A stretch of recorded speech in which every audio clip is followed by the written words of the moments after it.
जो हमारी workshop calculation and science की यूनिट चल रही है वो हमारी यूनिट का नाम है मात्रक। मात्रक में हमने काफ़ी कुछ पहले पढ़ चुका था, काफ़ी कुछ कन्वर्जन आपको बताए हुए थे मात्रक में हमने, और टेम्परेचर का भी फार्मूला बताया हुआ था कि टेम्परेचर में किस तरीके से कौन कौन से फार्मूले आते हैं और किस किस तरीके से आप उस फार्मूले का यूज़ करते हो। उस फार्मूले को अगर आप याद ना कर पाएँ तो किस तरीके से आप उस फार्मूले को याद कर सकते हैं, उसकी शॉर्ट ट्रिक भी आपको बताने की हमने कोशिश की थी। और कुछ बेसिक क्वेश्चन भी उसके हमने स्टार्ट कर दिए थे, डिग्री को रेडियन में कन्वर्ट करना वगैरह, किलोग्राम को ग्राम में, और बाकी लीटर को गैलन वगैरह में, सब हम पहले पार्ट में देख चुके हैं। थोड़ा हमने कहा रिवाइज कर दें आपको। अब अगला अपन टॉपिक है अपना बेसिक कन्वर्जन के टॉपिक है आपका। इसमें आपका है आप 7 वर्ग इंच को वर्ग सेंटीमीटर में बदलना है आपको। तो ये जो जितना अच्छा आपका लिखा हुआ हिंदी में है आपको समझ में नहीं आएगा, लेकिन कई बार क्या होता है एग्जाम में हिंदी में भी दे देता है, और अगर इसी क्वेश्चन को दूसरे फॉर्म में देखें तो ये 7 वर्ग इंच को कितने आपके वर्ग सेंटीमीटर होते हैं। तो हम इसकी ओर चलें। अगर क्वेश्चन को आप ध्यान से देखते हैं तो आप इस क्वेश्चन को देखेंगे तो यहाँ से आपको इजीली समझ में आएगा कि ये थोड़ा सा हिंदी है तो देखने में कठिनाई होगी आपको, तो हम ध्यान इसमें लगाएंगे इस क्वेश्चन में। तो हमें सिर्फ ये बताना है कि 7 वर्ग इंच में कितने वर्ग सेंटीमीटर आपके होते हैं, इतना आपको बताना है।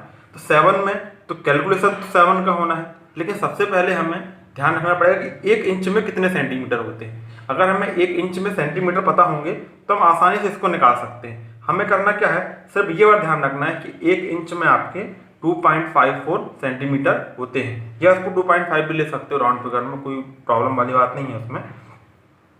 इतना करने के बाद अब आपको इसमें ये देखना है, एक तो इसमें कंडीशन ये भी है कि आपके जो इंच को सेंटीमीटर में कन्वर्ट करना जो बता रहे हैं, ये आपके कॉम्पिटिटिव एग्जाम में जरूरत नहीं है कि आपको ये क्वेश्चन ही पूछा जाए ये वाला, आपको डायरेक्ट भी अप्लाई आ सकता है। कॉम्पिटिटिव एग्जाम में हो गए, आपके ITI के टेक्निकल एग्जाम हो गए, इस सब एग्जामों में कई बार डायरेक्ट ही पूछा जाता है कि 1 इंच में कितने सेंटीमीटर होते हैं। तो ये तो बेसिक पार्ट था, क्योंकि आपका एक क्वेश्चन बन जाएगा तो इसके जैसे आप कई सारे क्वेश्चन आप खुद ही सॉल्व कर सकते हैं। तो हम आगे बढ़ते हैं, हमको लेके चलना है इस पार्ट को, और ये होता है एक्चुअल आपका 1 इंच में 2.54 सेंटीमीटर। अब क्या बोल रहा है, इसमें स्क्वायर लगा है दोनों साइड आपका, ठीक। तो सबसे पहले हम क्या करें, दोनों साइड जो है अब हम यहाँ पे स्क्वायर लगा लें, ठीक। तो आपका ये हो गया 1 इंच का स्क्वायर बराबर 2.54 सेंटीमीटर का स्क्वायर। इतना काम किया हमने, स्क्वायर लगाया, दोनों तरफ स्क्वायर लगाया आपका। अब 1 में 1 का गुणा करेंगे आप तो 1 ही आएगा, है ना। तो इसको हम लिख सकते हैं 1 या 1 इंच का स्क्वायर इक्वल, इसको सॉल्व करेंगे 2.54 इंटू 2.54 आप करेंगे तो ये होगा 6.54 सेंटीमीटर का स्क्वायर।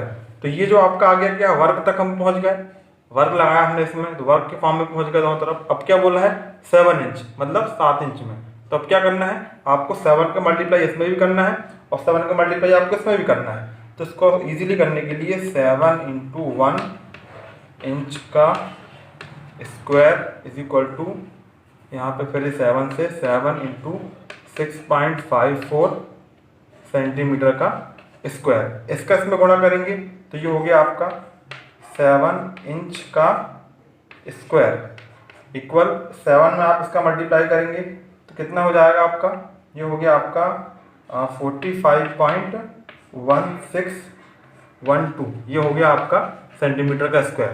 तो हमने क्या किया, दोनों पक्षों को लेके चले यहाँ तक गए तो 7 इंच का स्क्वायर जो होगा इसके आपके बराबर ये हो जाता है। तो इस तरीके से आपको एक क्वेश्चन में देखा है, तो आपको क्वेश्चन में सिर्फ ये बेसिक ध्यान रखना है, इस बेसिक से इसको लेकर चलना आप, तो इजीली आप इसको निकाल सकते हो।